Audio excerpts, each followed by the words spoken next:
안녕하세요. 굿모닝 대박 예감 박미라입니다. 간밤 뉴욕 증시는 추수감사절 연휴를 맞이해 휴장했습니다.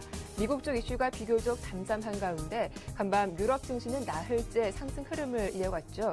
안내 내용들을 보면 중국의 PMI 예비치가 기준선인 50을 상회하면서 경기가 개선될 거란 기대감이 나왔고 또 그리스 문제가 오는 26일이면 결론이 날 것이라는 전망이 시장의 호재로 작용하기도 했습니다. 자, 이제 우리 증시는 주말을 앞둔 금요일장을 맞이하고 있는데요. 어제 국내 증시 대장주인 삼성전자가 장중 신고가를 경신하면서 코스피 지수가 1900포인트 코앞에서 거래를 마치기도 했습니다. 미국의 쇼핑 시즌을 앞두고 IT 업체에 대한 전망은 어떠한지 잠시 후에 살펴봐드리죠.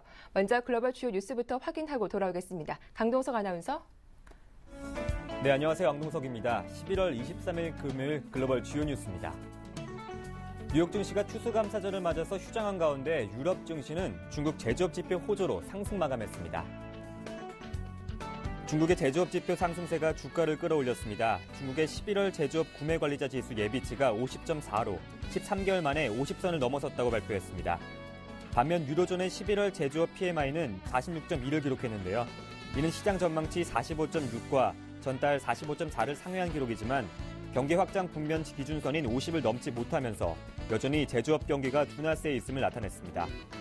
하지만 그리스 지원 문제가 26일 재논의에서 결론이 날 것이란 기대감은 긍정적으로 작용했습니다.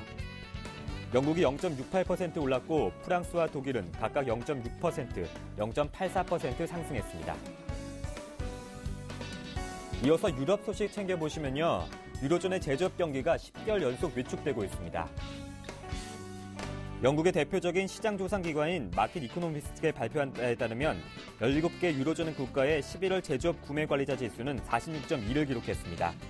이는 시장 전망치 45.6과 전달 45.4를 상회한 기록이지만 50을 넘지 못하면서 여전히 제조업 경기가 좋지 않음을 나타냈습니다. 또한 유로존의 11월 서비스업 구매관리자 지수는 45.7을 기록하며 예상치인 46을 밑돌았습니다. 반면 중국 경기는 살아나는 움직임을 보이고 있습니다. 중국의 11월 제조업 경기가 13개월 만에 확장세로 진입했습니다. 이에 따라 중국 경제가 지난 3분기를 바닥으로 4분기에는 반등할 것이란 전망에 더욱 힘이 실립니다. HSBC는 중국의 11월 제조업 구매관리자 지수 예비치가 13개월 만에 50.4를 기록하며 확장세로 전환했다고 밝혔습니다. 특히 수출이 5개월 만에 가장 가파른 증가세를 나타냈고 산업 생산 및 소매 판매 전망도 상회하면서 경기 회복세를 보여줬습니다. 이로써 중국 경제가 곧 반등할 것이란 낙관론에 더 힘이 실리게 됐습니다. 이처럼 경제가 뚜렷한 회복 신호를 보이면서 중국 당국이 추가적인 경기 부양책을 실시할 여지는 줄어들었습니다. 또한 올해와 내년 안에 추가 금리 인하가 이뤄질 가능성도 그만큼 낮을 것으로 분석됐습니다. 그리스 총리가 그리스에 대한 구제금융 지급 결정이 늦춰지면서 그리스는 물론이고 국제 금융시장이 혼란을 겪고 있다고 밝혔습니다. 23일까지 열리는 유럽연합 정상회의 참석자 벨기에 브뤼셀을 방문한 안토니스 사마리스 그리스 총리는 구제 조치 결정이 지연되는 것은 그리스 경제와 또 그리스 국민의 사기, 국제 금융시장에 나쁜 영향을 주고 있다고 밝혔습니다. 사마라스 총리는 긴축 재정을 감수하기로 한 그리스인의 결심이 헛되지 않을까 걱정한다고 말했는데요. 앞서 올리렌 유럽연합 경제통화담당 집행위원이 그리스 지원 문제가 오는 26일 유로존 재무장관 회의에서 합의에 이를 것으로 전망했습니다. 마지막 소식입니다. 미국 연준이 현재 양적 완화 기조를 유지할 것으로 밝혔습니다. 연준 내부 인사들은 향후 통화정책 방향을 결정하는 다음 달 연방공개시장위원회 정례회의를 앞두고 연준이 계속해서 채권을 매입해야 한다는 의견을 내놓고 있습니다. 존 윌리엄스 샌프란시스코 연방준비은행 총재는 월스트리트저널과 인터뷰에서 경기 부양을 위한 연준의 채권 매입이 내년에도 현재와 비슷한 수준으로 이어질 것을 전망했습니다. 벤 버냉키 연준 의장도 최근 양적 완화 기조를 이어가겠다는 뜻을 밝혔는데요. 지난 15일 애틀란타 한 강연에서 성장 촉진을 위해 동원해온 정책과 조치들을 유지하겠다고 밝혔습니다. 또 지난 20일 뉴욕에서 열린 경제인 모임에서도 고용시장이 정상화되려면 아직 가야 할 길이 멀어서 통화 완화 정책이 필요하다고 강조했습니다. 여기에 애틀란타 연준은행 총재 역시 일자리 창출을 위해서는 연준의 강력한 통화 정책이 필요하다고 의견을 밝혔는데요. 오퍼레이션 트위스트는 올해 말로 끝날 예정이어서 연준은 다음 달 FOMC 정례회의에서 연장 여부를 결정할 것으로 보입니다. 지금까지 글로벌 주요 뉴스였습니다.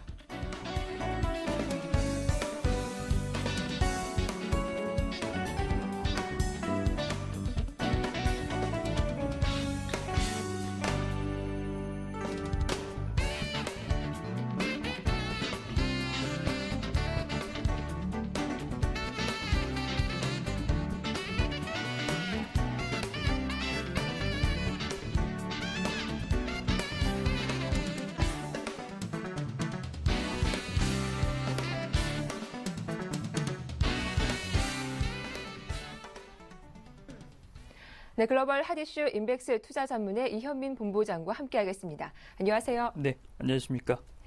예, 이번에는 그리스 문제가 좀 마침표를 찍게 될까요? EU 집행위원이 오는 26일이면 그리스 지원 문제가 합의에 이를 것이다라고 전망을 했는데 당사자인 그리스 사마라스 총리 마음은 편치 않은 것 같습니다. 그리스 문제부터 한번 살펴봐 주시죠.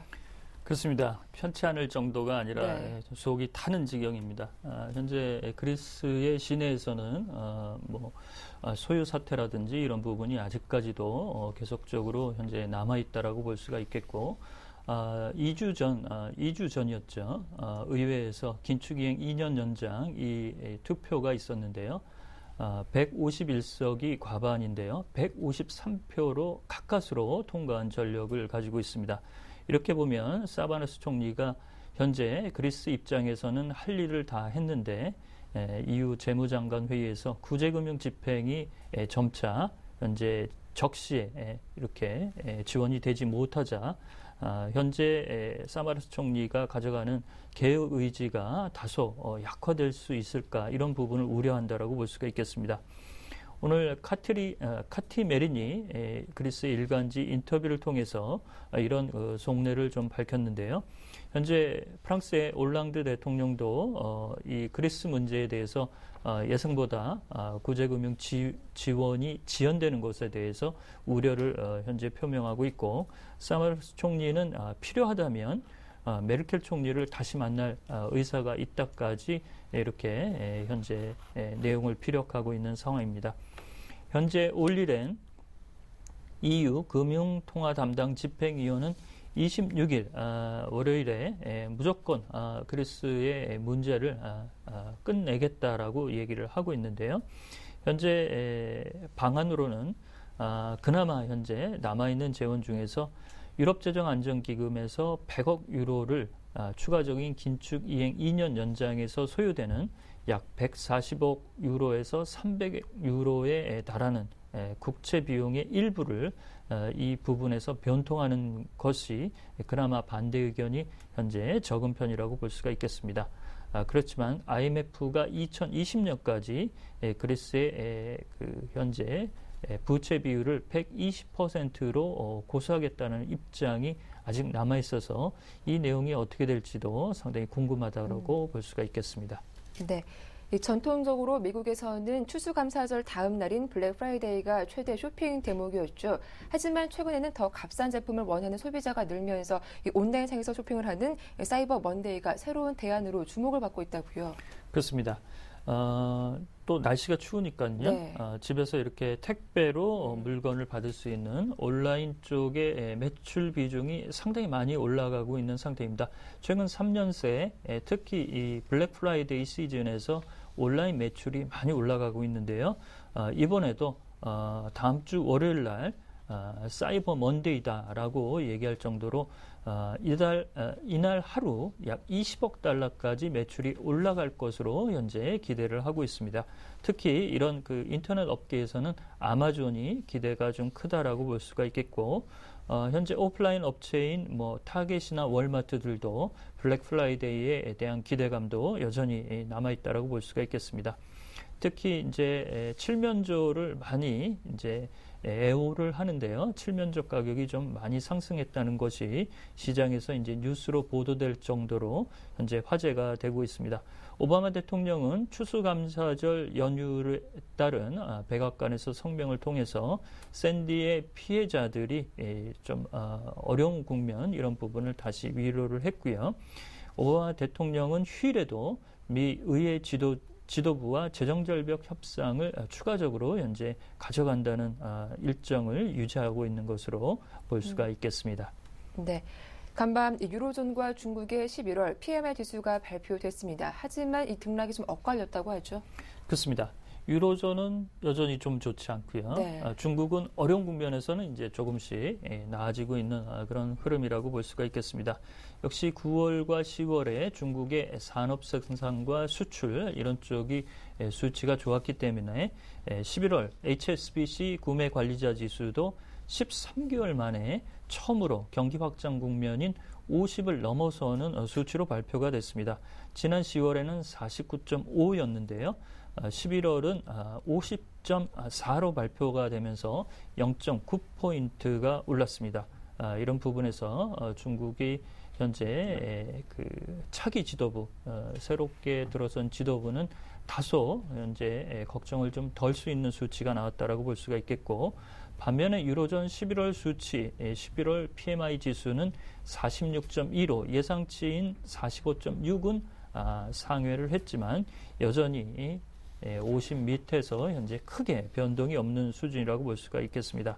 10개월 연속 경기 확장 기준에 미달하고 있고 3분기 유로존의 GDP 경제 성장률도 마이너스 0.1로 나타나는 등 유로존의 경기 침체 국면은 여전히 좀 고민이라고 볼 수가 있겠습니다. 네, 이렇게 중국 지표는 좋은데 어제 또 상해 지수는 하락세로 마감하기도 했습니다. 지표가 개선되면서 경기 부양책에 힘이 빠지는 게 아닌가 이런 생각도 드는데요.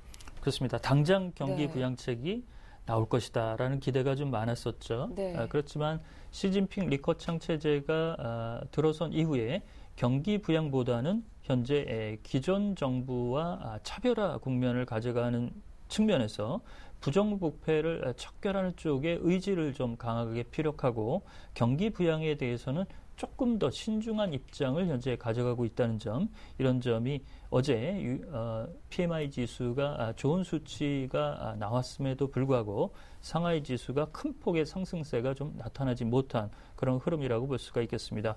어제 상하이 지수는 0.7%가 하락한 2015로 마감을 했는데요.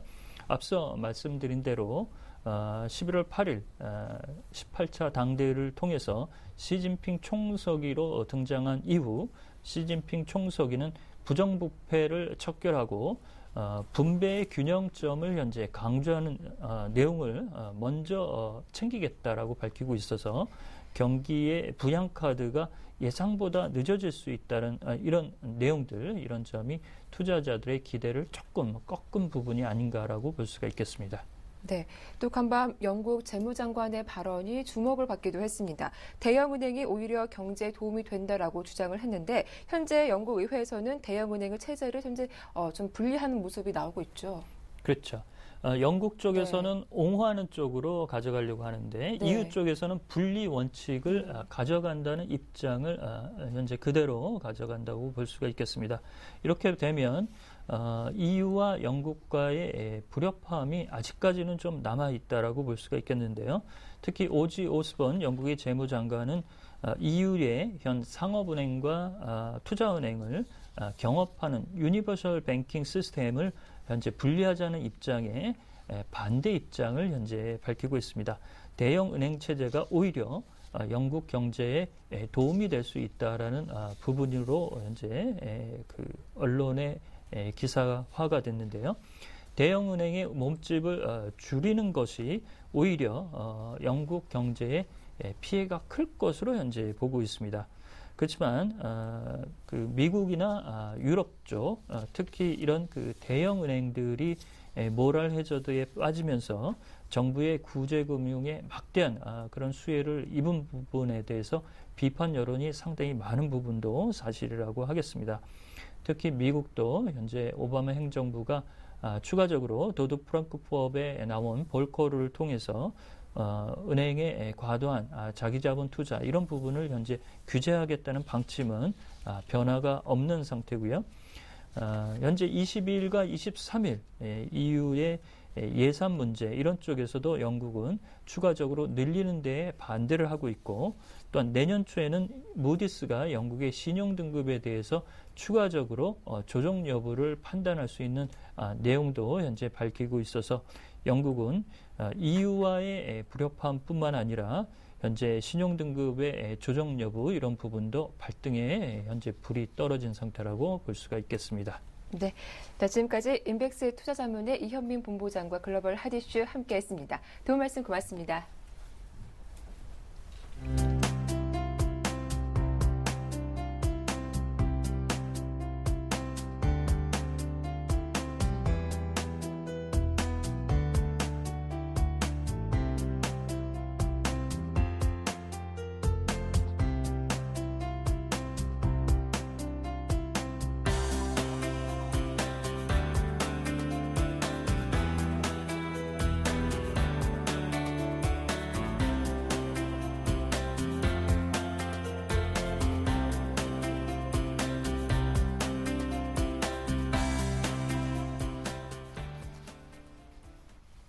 네, 전일장 국내 증시 마감 상황과 자세한 이슈들 정리해 보겠습니다. 오늘 순서는 중앙경제연구원의 남문호 원장과 함께합니다. 안녕하세요. 안녕하십니까.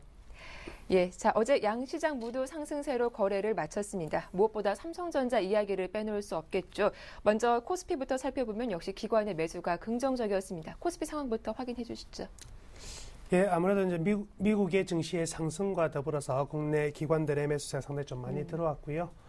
그 여파로 국내 코스피는 1900포인트에 바짝 다가서면서 1899포인트로 마감이 되었습니다.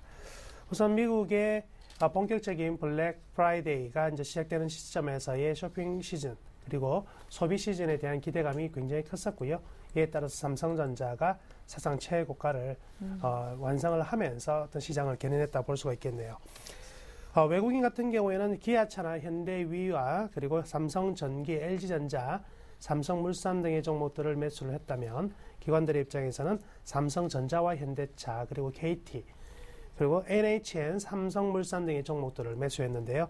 외국인이 매수한 기아차와 LG전자의 경우에는 기관들에서는 상당히 좀 매도가 나온 흐름이었고요.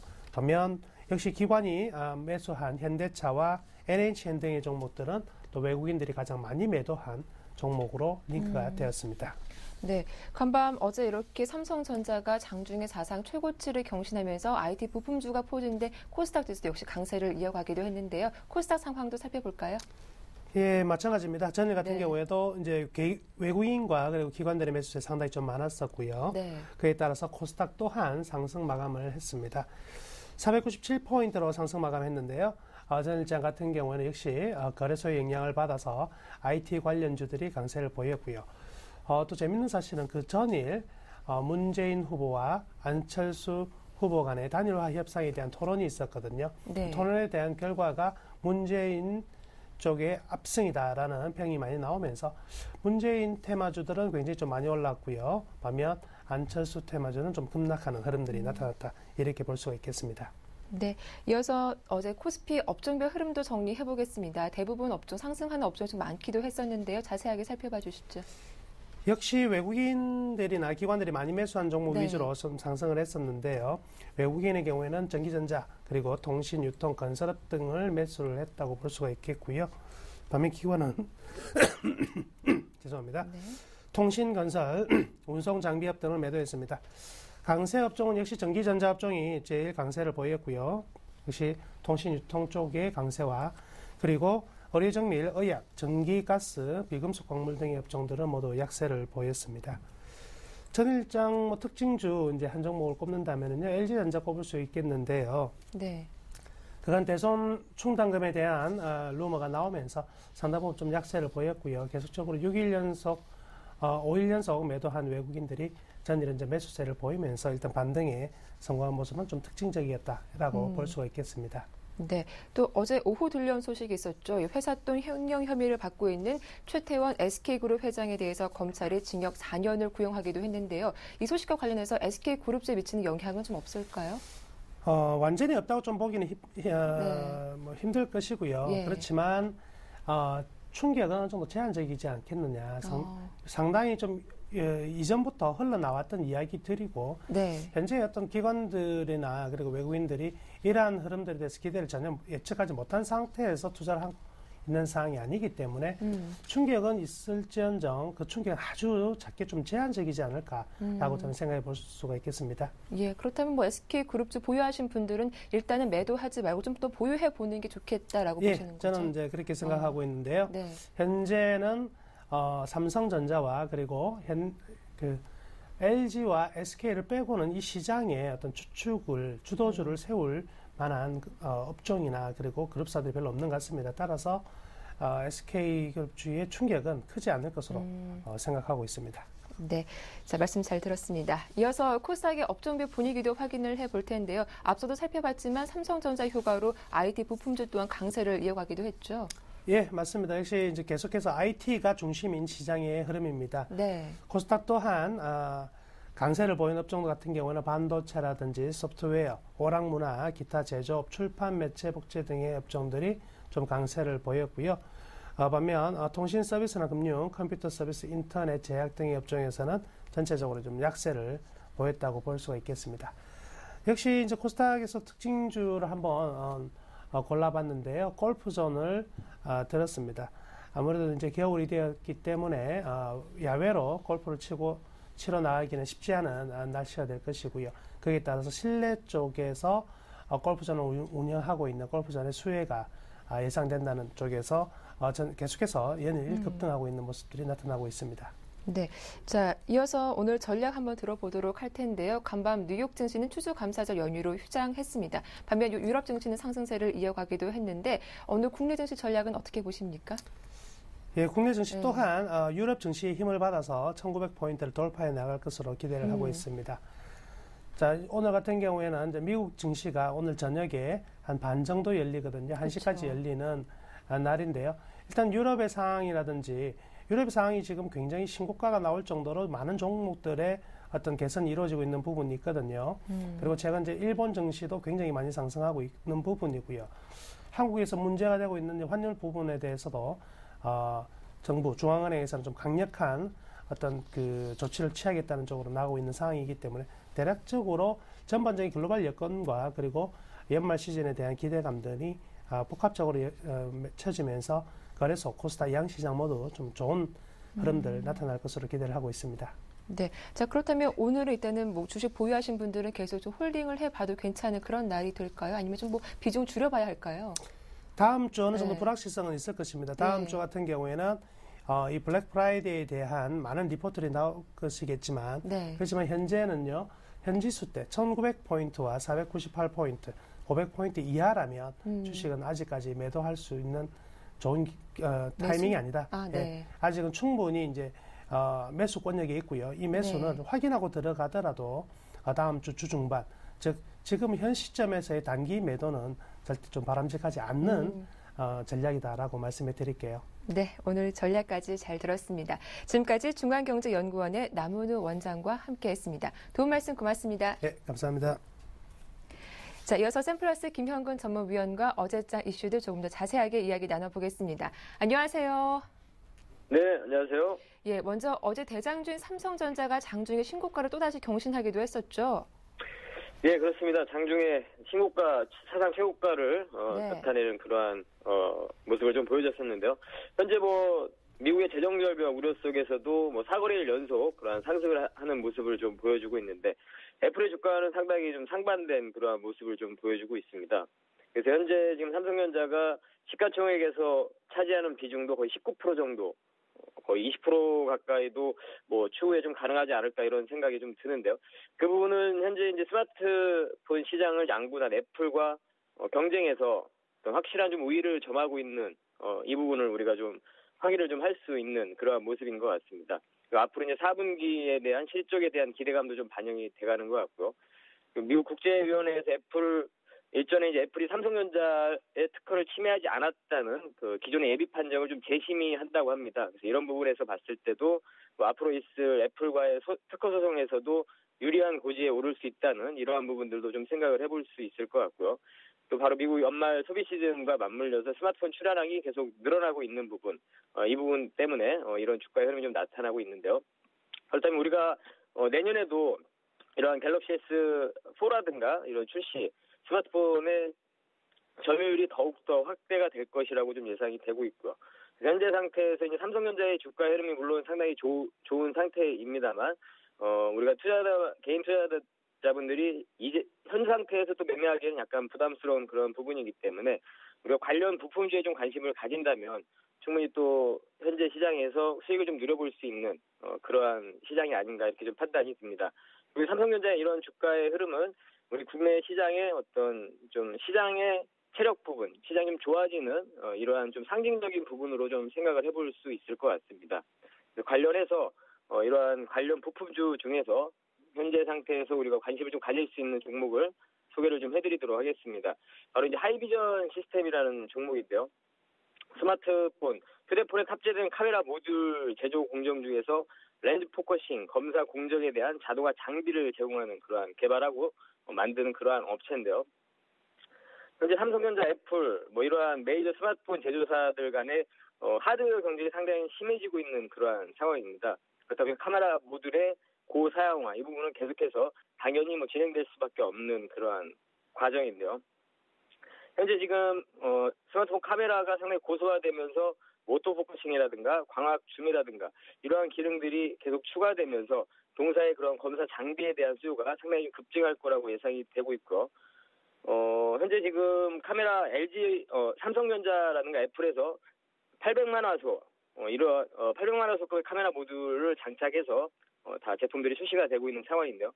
LG 측에서 옵티머스 G를 1000만 화소급 카메라 모듈을 장착을 해서 제품을 발매를 하게 됐죠. 그렇다면 내년에 당연히 삼성과 애플도 1000만 화소급 이상의 모델을 장착을 할 것이라는 부분은 당연히 그렇게 진행이 될 거라고 예상을 우리가 해볼 수 있을 것 같습니다. 그다음에 현재 지금 800만 화소급 이상의 고화소 카메라 모듈의 검사, 제조 장비 시장을 바로 동사 하이비전 시스템이 독점을 하고 있는 그러한 상황인데요.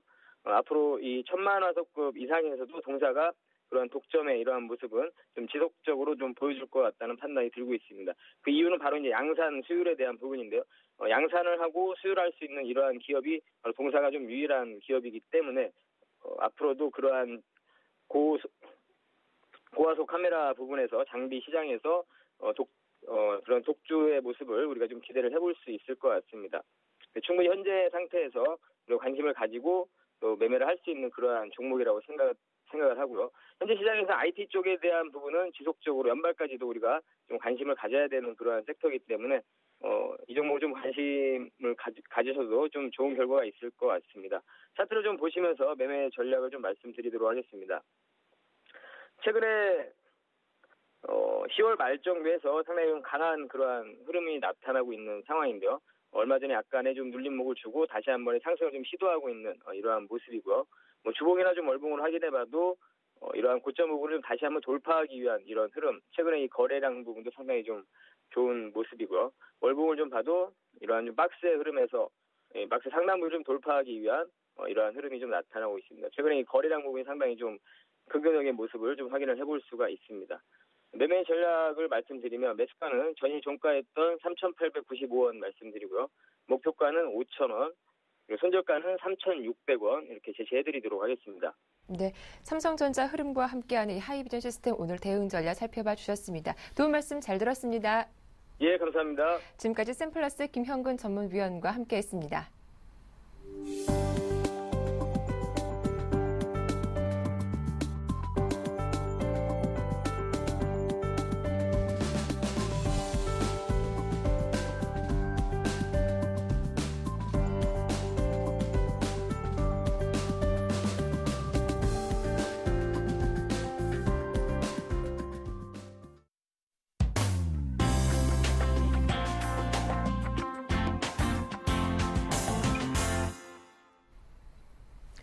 네, 평택총룸 정호영 전문가와 함께 오늘장 승부 전략 짜보겠습니다. 전문가님 만나보죠. 안녕하세요.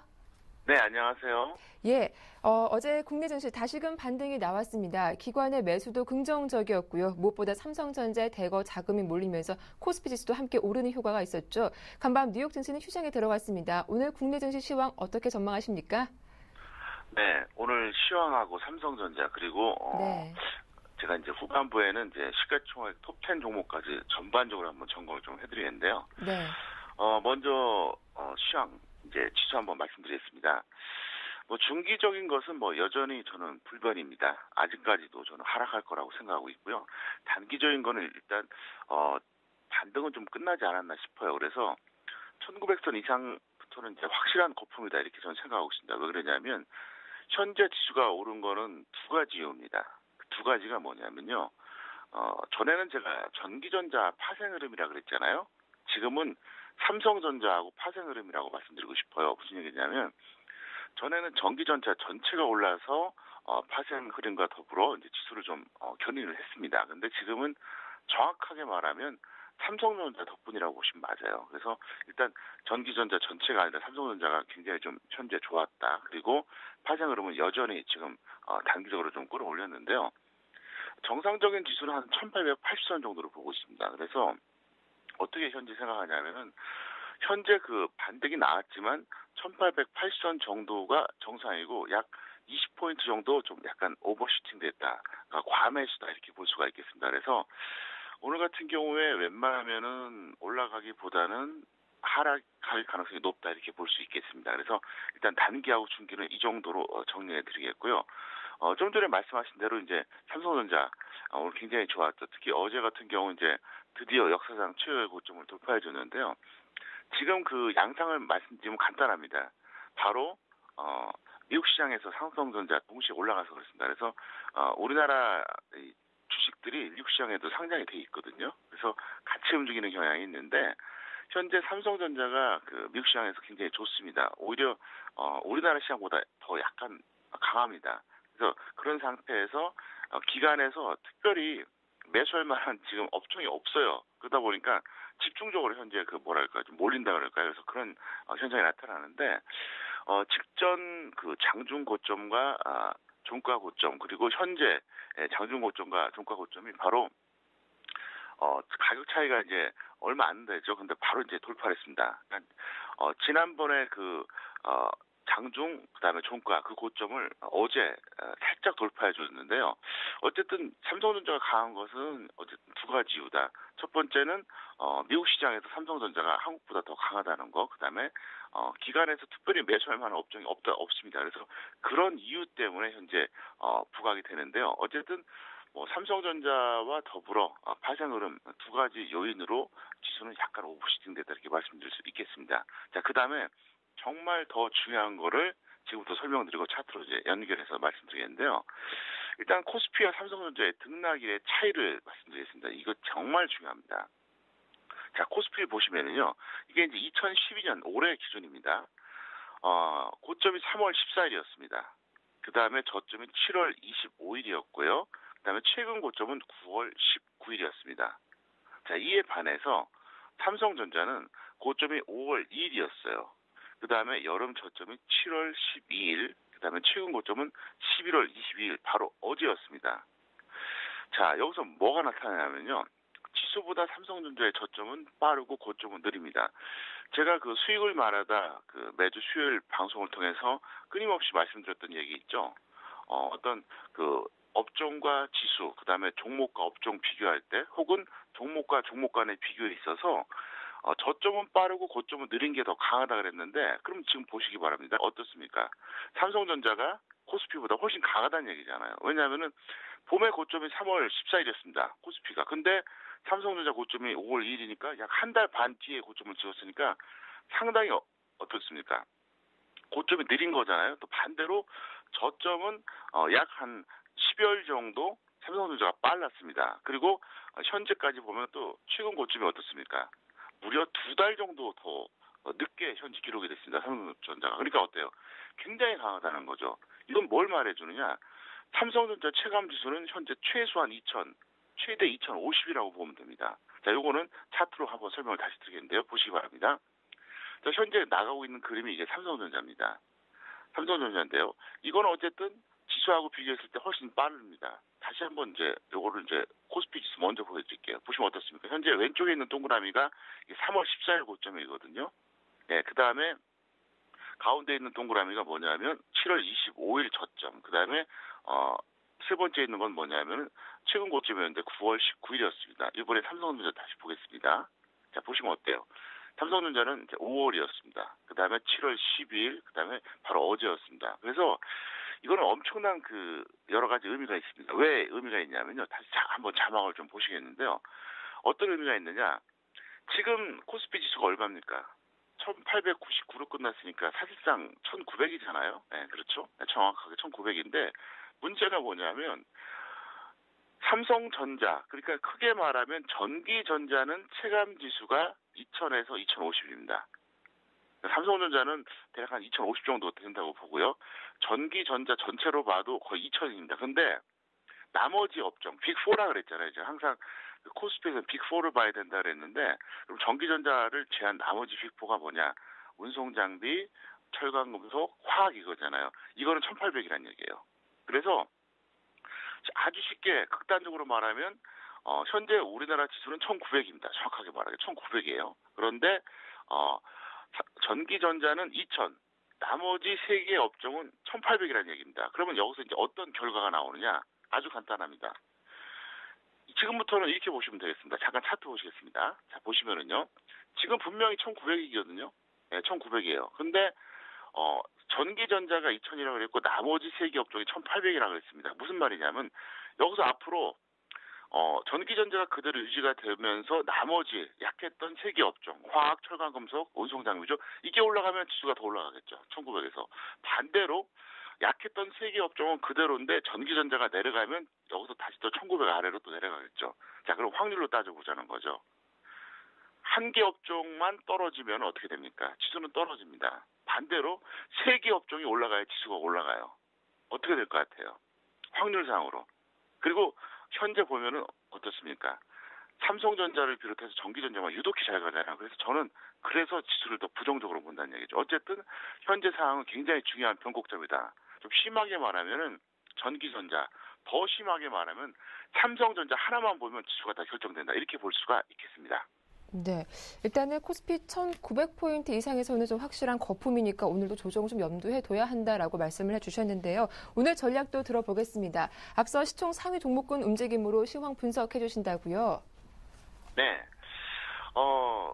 1875선 이상에서는 25에서 50% 네. 배팅을 해주세요. 왜 그러냐면 이게 거품이 더 일어날 수도 있거든요. 그래서 무조건 줄이자 이렇게 할 필요는 없고요. 1875 미만에서 0에서 25% 요 정도 하시는 게 좋겠습니다. 자, 그다음에 시가총액 톱10 종목의 현재 추세와 전략을 말씀드리겠는데요. 간단합니다. 삼성전자부터 신한지주까지 이게 1위부터 10위까지인데요. 보시면은 삼성전자가 이제 단기 상승, 중기 상승이고요. 그다음에 이제 8위에 있는 삼성전자 우선주가 역시 단기 상승, 중기 상승입니다. 그래서 삼성전자와 삼성전자 우선주 2개만 현재 그 단기와 중기 상승이고요. 그다음에 엇갈리는 게 있습니다. 뭐냐면 현대모비스, 그다음에 삼성생명, LG화학 요거는 어떻게 됩니까? 단기는 상승이고 단기는 하락이고 중기는 상승이에요. 근데 나머지는 어떻습니까? 전부 다 하락이에요. 그래서 어떻게 하셔야 되느냐? 삼성전자 우선주는 이제 조종 시에는 단타만 치세요. 지금은 들어가면 안 됩니다. 조종 받을 때 단타 치시고요. 현대모비스, LG화학, 삼성생명은 그냥 철저하게 단기 매매. 왜냐? 중기는 아직도 상승이니까 나머지 다수 종목은 어떻게 하느냐? 단기와 중기 모두 반대하는 거죠.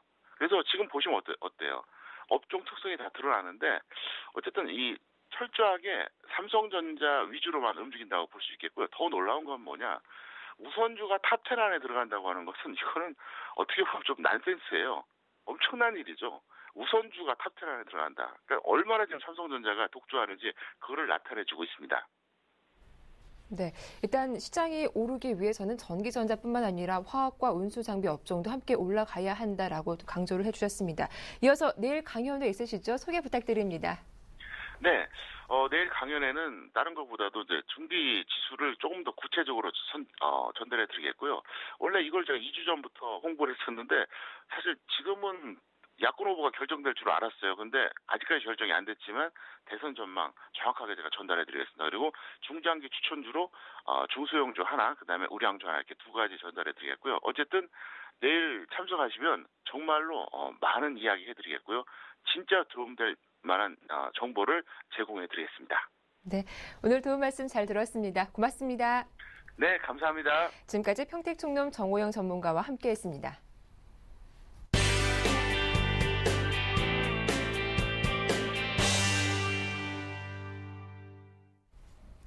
네, 이슈앤이슈 오늘 순서는 서울경제신문 증권부의 김종선 기자와 함께하겠습니다. 안녕하세요. 안녕하세요. 예, 론스타가 한국 정부를 상대로 투자자 국가 소송, 즉 ISD를 정식으로 제기했습니다. 한국 정부가 ISD를 제기당한 것은 이번이 처음이라고 하죠. 네, 그렇습니다. 론스타는 한국 정부가 외환은행 매각과 관련해서 한국, 벨기에, 룩셈부르크 투자협정을 위반했다면서 투자자 국가소송, 즉 ISD를 정식으로 제기했습니다. ISD는 한 국가에 투자한 외국 기업이 해당 국가의 정부를 상대로 소송을 제기하는 것으로 우리나라 정부가 ISD를 당한 것은 이번이 처음입니다. 관계당국에 따르면 미국계 사모펀드 론스타는 어제 새벽 미국 워싱턴 DC의 국제중재기구인 투자분쟁해결센터에 한국 정부를 대상으로 ISD를 제기했는데요. 론스타는 외환은행 매각 과정에서 한국 정부의 부당한 조치로 수십억 달러의 손해를 봤다고 주장하고 있습니다. 네. 그렇다면 론스타가 부당한 조치라고 주장한 내용 구체적으로 어떤 부분입니까? 네, 론스타가 지적한 부당한 조치는 두 가지인데요. 금융위원회가 자의적으로 외환은행 매각 승인을 지연했다는 것과 국세청이 외환은행 매각 이익에 부당하게 과세했다는 것입니다.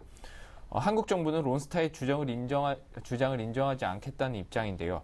외환은행 매각은 정해진 법과 규정에 따라 정상적으로 진행했고 매각 이익에 대한 과세 역시 정당했다는 것입니다.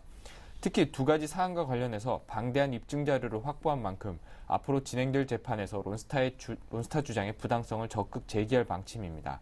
정부는 지난 5월 론스타가 ISD 제기 의향을 밝힌 직후 총리실과 기획재정부, 외교통상부, 법무부, 금융위원회, 국세청 등 6개 부처로 구성된 태스크포스를 구성하고 국내외 로펌을 선정해 대응책을 마련해 왔습니다.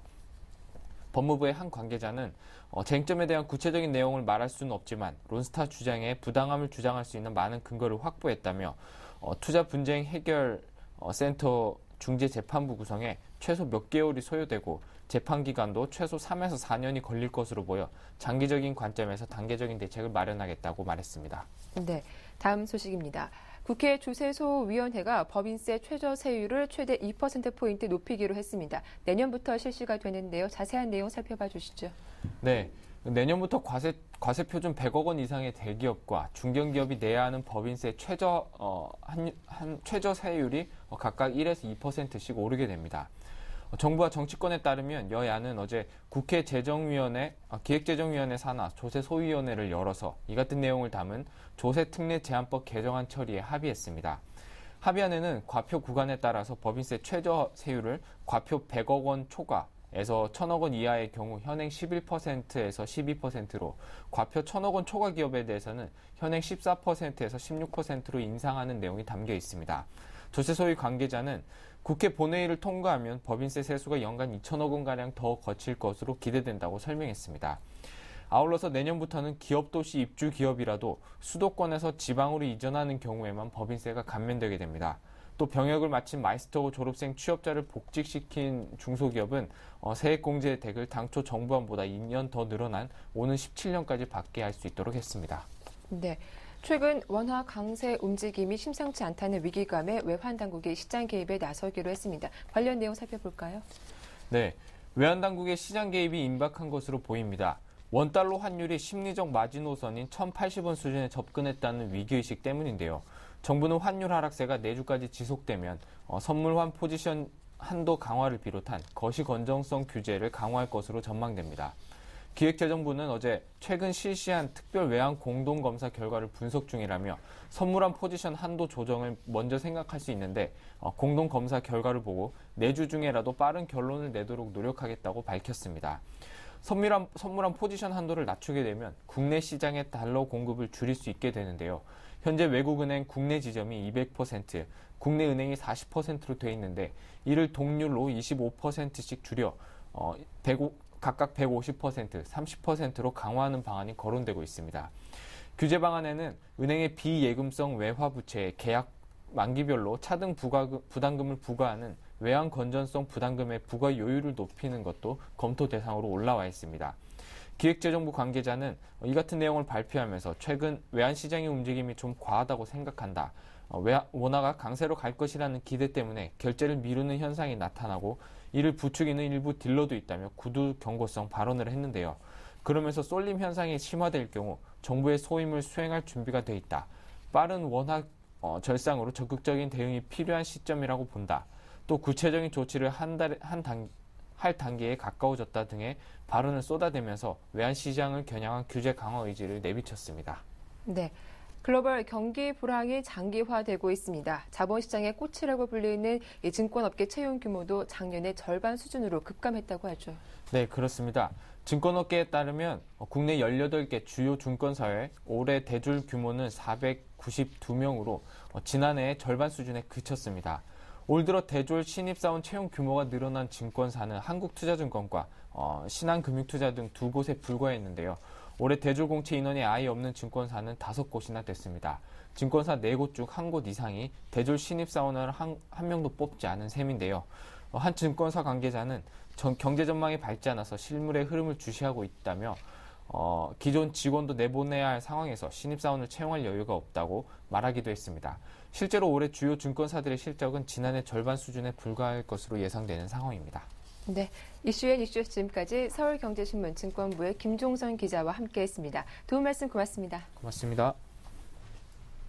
예, 굿모닝 대박 예감 1부 순서는 여기서 마치겠습니다. 저희는 잠시 후 2부로 다시 인사드릴게요. 고맙습니다.